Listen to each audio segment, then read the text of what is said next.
Dina sedang asyik bermain istana pasir.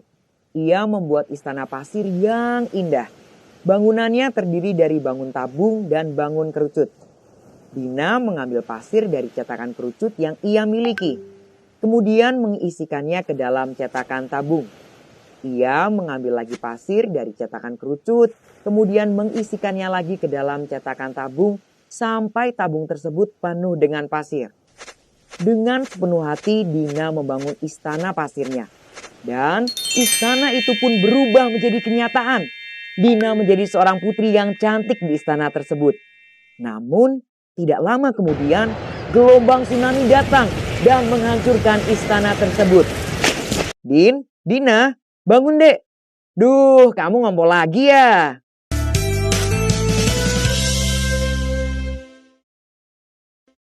Halo teman-teman, kembali lagi dengan Kak Yosef belajar matematika menjadi mudah dan menyenangkan. Nah teman-teman, siapa nih di antara kalian yang waktu kecil masih suka ngompol? Kok jadi bahas ngompol? Nggak, maksud Kak Yosef siapa nih dari antara kalian yang waktu kecil suka bermain istana pasir kalau pergi ke pantai? Wah, kebetulan nih sama seperti Kak Yosef. Kalau pergi ke pantai, Kak Yosef juga suka membuat istana pasir nih. Nah, biasanya Kak Yosef kalau pergi ke pantai membuat istana pasir, Kak Yosef akan menyediakan 2 cetakan seperti Dina. Yang pertama, Kak Yosef memiliki cetakan berbentuk kerucut. Yang kedua, Kak Yosef memiliki cetakan berbentuk tabung. Nah, ternyata teman-teman, dengan bermain istana pasir nih, kita bisa belajar untuk mencari volume kerucut. Wah, kira-kira seperti apa ya? Simak ilustrasi Kak Yosef berikut ini. Di sini Kak Yosef memiliki 3 jenis tabung dan kerucut. Yang pertama, tabung dan kerucut yang memiliki tinggi 10 dan jari-jarinya 5 cm. Yang kedua, tabung dan kerucut dengan tingginya 20 cm dan jari-jari 4 cm. Dan yang ketiga, tabung dan kerucut dengan tinggi 15 cm dan jari-jari 3 cm. Mula-mula, Kak Yosef isikan semua tabung dengan pasir. Nah, di sini Kak Yosef masukkan pasir ke dalam sebuah tabung dengan tinggi 10 cm dan jari-jari 5 cm. Ternyata, ketika Kak Yosef isikan pasir-pasir yang di dalam tabung ke kerucut, maka perlu 3 kerucut dengan tinggi 10 dan jari-jari 5 cm untuk menampungnya. Kak Yosef kembali mencoba menggunakan tabung dengan tinggi 20 cm dan jari-jari 4 cm. Kak Yosef coba lagi memindahkan pasir dari tabung ke kerucut dengan jari-jari dan tinggi yang sama. Maka pasirnya ternyata juga memenuhi ketiga kerucut tersebut. Sekali lagi nih, Kak Yosef mencoba menuangkan tabung yang ketiga dengan ukuran tinggi 15 cm dan jari-jari 3 cm. Dan bisa kita lihat ketiga kerucut tersebut akan penuh dengan pasir dari tabung tersebut. Nah, dari sini apakah teman-teman bisa melihat hubungan volume tabung dengan volume kerucut? Oke, coba lihat kembali ilustrasi saat Dina dengan cetakan kerucutnya mengisi tabung sampai penuh dengan pasir. Teman-teman, berapa kali nih Dina mengisi kerucut penuh pasir ke cetakan tabung agar tabungnya penuh dengan pasir? Terlihat sebanyak 3 kali ya. Dari beberapa contoh di atas, maka kita bisa mengambil kesimpulan kalau volume tabung sama dengan 3 kali volume kerucut dengan tinggi dan jari-jari yang sama. Sehingga volume dari tabung sama dengan 3 kali volume kerucut. Atau dengan kata lain, volume dari kerucut adalah 1/3 volume tabung. Bisa kayak saya tuliskan, volume kerucut sama dengan 1/3 volume tabung.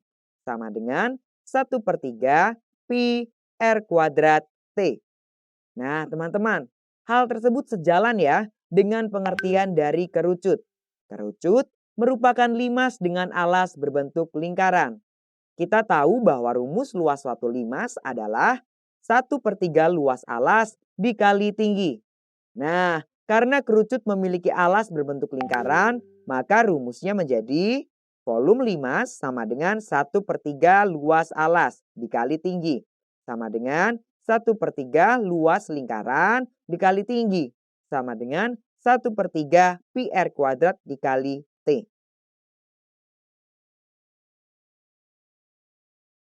Oke teman-teman, Kak Yosef ambil contoh pada kerucut yang ketiga ya, yang memiliki tinggi 15 cm dan jari-jarinya 3 cm. Berapa nih volumenya? Nah, ingat bahwa volume kerucut adalah 1/3 luas lingkaran alasnya dikali dengan tinggi. Kak Yosef bisa tuliskan volume dari kerucut tersebut sama dengan 1/3 pi R kuadrat T. Nah, kita tinggal substitusikan saja nilai R dan nilai T-nya. Volume sama dengan 1/3 pi. R-nya tadi adalah 3. Kita kuadratkan. Kemudian kita kalikan dengan tingginya 15. Sehingga kita akan mendapatkan volumenya 1/3 pi dikali dengan 3 dikuadratkan yaitu 9 dikali 15. Nah, teman-teman perhatikan bahwa 9 dan 3 bisa kita sederhanakan dengan sama-sama membagi 3. 9 dibagi 3, 3. Kemudian 3 dibagi 3 yaitu 1. Sehingga kita akan peroleh volumenya sama dengan pi dikali 3 dikali 15, yaitu 45 pi. Satuannya sentimeter kubik.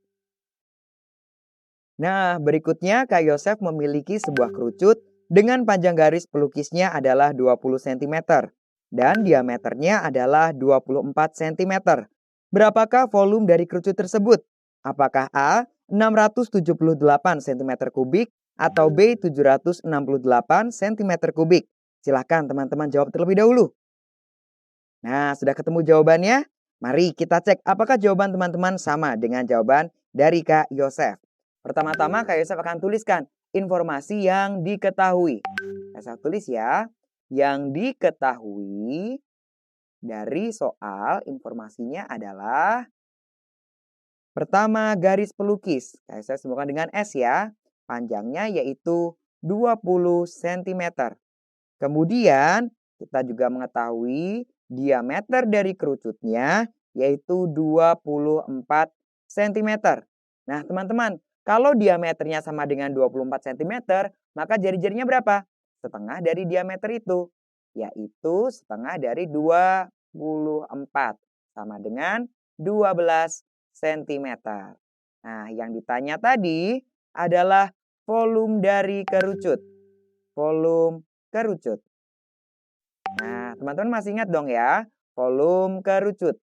Volume kerucut itu sama dengan 1/3 dari luas alasnya yang berbentuk lingkaran pi R kuadrat dikalikan dengan tingginya. Nah, di sini yang menjadi masalah adalah kita belum mengetahui nilai T.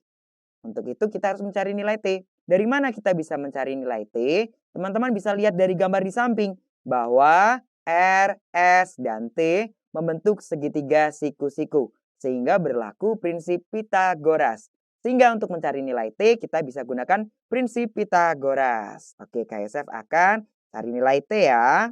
Jadi nilai T ini sama dengan akar dari S kuadrat sisi miringnya dikurangi oleh sisi tegak yang lainnya, yaitu R kuadrat. Tinggal kita substitusikan saja nilai S dan R-nya. Nilai S-nya adalah 20. 20 kuadrat. Kemudian R-nya adalah 12. Kita kuadratkan. Nah, 20 kuadrat berapa nih? 400. Kemudian kalau 12 kuadrat itu 144. Kita kurangi 144. Maka kita akan peroleh tingginya yaitu akar dari 400 dikurangi 144 menghasilkan 256. Nah, akar dari 256 sendiri adalah 16. Oke, berarti di sini kita sudah memiliki nilai dari tingginya yaitu 16 cm. Berikutnya tinggal kita masukkan ke dalam rumus yang kita miliki untuk mencari volumenya. Oke ya, kayak saya tulis berarti volumenya dari kerucut sama dengan 1/3 dikali Pi dikali dengan R-nya. Dalam hal ini 12 dikuadratkan, kemudian dikali tingginya yaitu 16. Oke, mari kita hitung. Volume kerucut sama dengan 1/3 Pi, 12 dikuadratkan yaitu 144 dikali dengan 16. Nah, teman-teman bisa lihat ya, bahwa 144 dan 3 sama-sama bisa kita bagi 3. 3 dibagi 3, 1. 144 dibagi 3 yaitu 48. Sehingga kita akan memperoleh volume kerucutnya yaitu 48 Pi dikali dengan 16. Nah, hasilnya berapa nih teman-teman? Hasil dari 48 Pi dikali 16 adalah 768 Pi. Satuannya adalah sentimeter kubik. Jadi, jawaban yang betul dari volume kerucut di samping adalah yang B, yaitu 768 Pi cm kubik. Oke teman-teman, jadi pada video kali ini kita sudah belajar ya untuk mencari rumus dari volume kerucut. Rumus volume kerucut sama dengan 1/3 Pi R kuadrat T. Nah, kalau sudah tahu rumusnya, jangan lupa setelah ini kerjakan latihan soal. Oke deh teman-teman, sampai jumpa dengan Kak Yosef di video selanjutnya. Dadah!